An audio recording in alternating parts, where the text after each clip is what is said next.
Hello po mga kaibigan, andito po ulit tayo para mag-react sa isang vlog ni Kalinga Prab.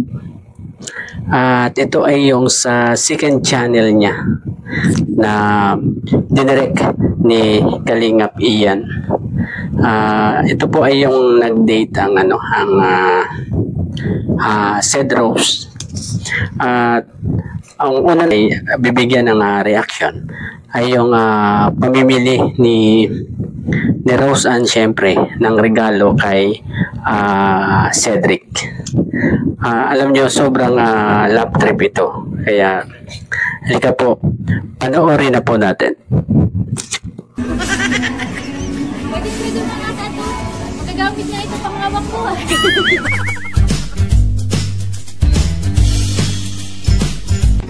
Yan, kandila. Kandila kasi. Try ko kasi yung kandila. Kasi pag nang babae siya. Yun nga, ganito naman. Maganda kaya itong alarm ko. Para magising siya ng maaga. Kasi parang di na siya natutulog. Ay. Pero hindi bagay. Parang mas gusto ko yung kandila.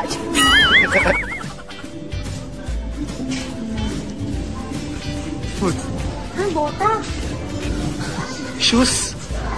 Gamit na inita, malaboy duman sa inda pag nag-uuran. Magputik. Maputik doon sa bahay nila. Ngayon na ngayon, December na. Kailangan niya magbota araw-araw. Ikaw naman ata may gusto niyan.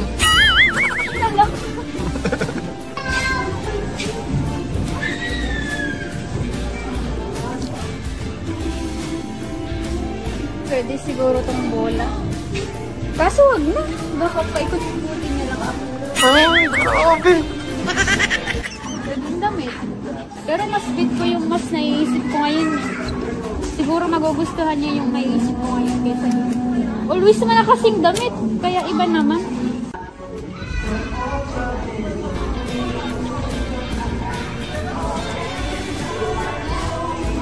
Ganda. Pero mas bit ko yung bench. Bit ko yung isang regalo. Pero pwede na ito. Kasama din yung... Pero sa kanina pa yan naghahanap. Kaya nga. Wala pa rin nahanap. Ano kayang nabili niya? Napili? Ayan o. Kuya, hanap ko na yung yung ireregalo ko. Yung gusto kong iregalo mo. Kay Seth. Grabe, ano kaya? Matutuwa siya doon. Bayaran na lang. Oo, malaki sana ito. Ayan, sakto sana ito. Sigurado matutuwa siya doon kasi una pa lang, maalala niya na ako. Pag sinusuot niya kasi ito guys. Una pa lang nasuot niya, maalala niya ako. Kahit hindi niya natulaban. Excited na ako sa magiging reaction ni Seth. Sana magustuhan niya. Ano daw kasi nga asan na si Kuya? Si Seth? Ewan ko baka nagbibili din regalo mo. Ano daw yung may regalo mo sa akin? Sana appreciated na naman yung... Naka-adobo na. Naka-adobo pansit kanto. Adobo pansit kanto. Tingnan natin kung matawa siya sa regalo ko. Baka pansit. Ayun po, nakakatuwa si Rose Ann. At mukhang nahihirapan siya mamili ng ireregalo kay Seth. Di ko ba? At may napili siya. Yung maaalala daw siya kapag sinuot at pwedeng hindi nalaban. Grabe, ano kaya yun, At susunod po natin ay yung pagbubukas ng kanilang mga regalo. Nag-exchange gift na silang dalawa. Halika po, panoorin na po natin. Nauna ka.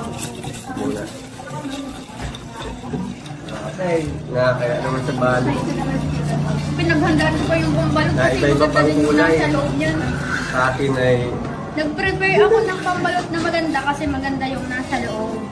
Appreciate yun. Kita na agad yung regalo eh. Pag kita. Bakit ganyan yung suot? Hindi lang naman pinasok sa eh. Kita agad. Okay na, ano ang regalo mo? Pasensya na, supot na yung akin eh. Nakita ko agad. Ah. 每当我相信给你 Guys, sana Eto, ma-appreciate orange. niya yung regalo ko. Orange kulay ng kalinga. Kakalinga. Walang ano. Wala naman nag-gift wrap. Anong size ito? 40. Di ba 40 ka? Ayo. Ano Ganda. na? Punta siya. Yan ang kinakabahan eh. Nakasitig. Kasha ito? Kasha nga yung binili ko. Pang jogging. Nice. Ganda. Ay, ingat ang Sana manual. maganda din.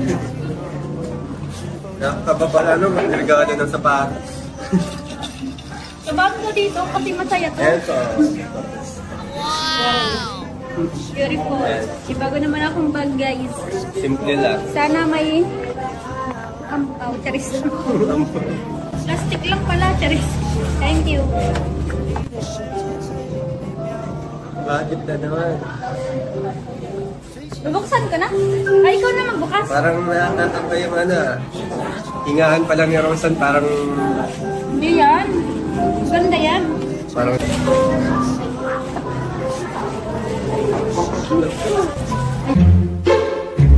Ay, so... Ay, brief. Meron pa dyan. Isa. Ito. Babe.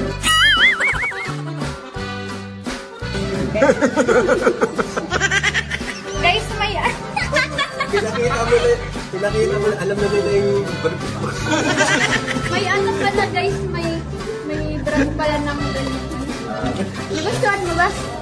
Siyempre, papalitan ko na yung mga butas-butas. O, di ba?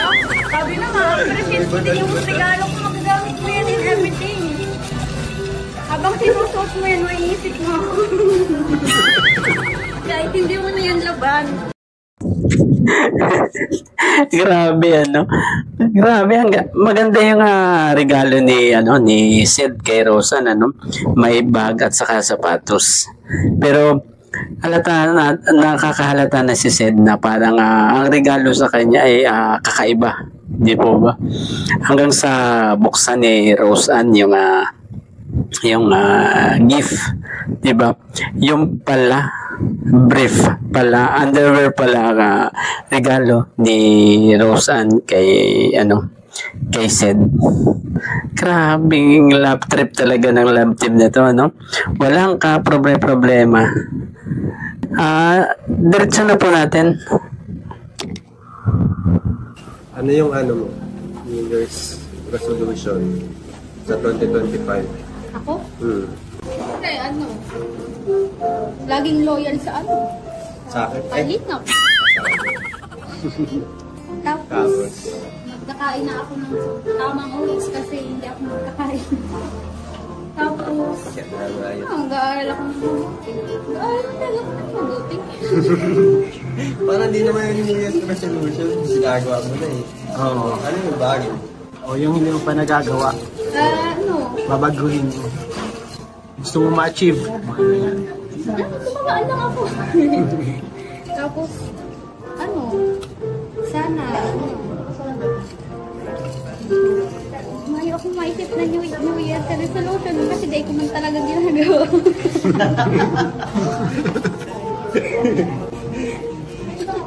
Plano lang pala yung plano. Pero binaka ko ngayon, loyal talaga ako sa kanila. Ano yung tayo yung New Year's resolution? So, Yun, parang nasabi ko na eh. Yung last vlog. Mas gumaling magluto. Para sunod, makakain ka na ng luto kong adobong manok at baboy. adobong pansit kanto. Basta abangan mo yan.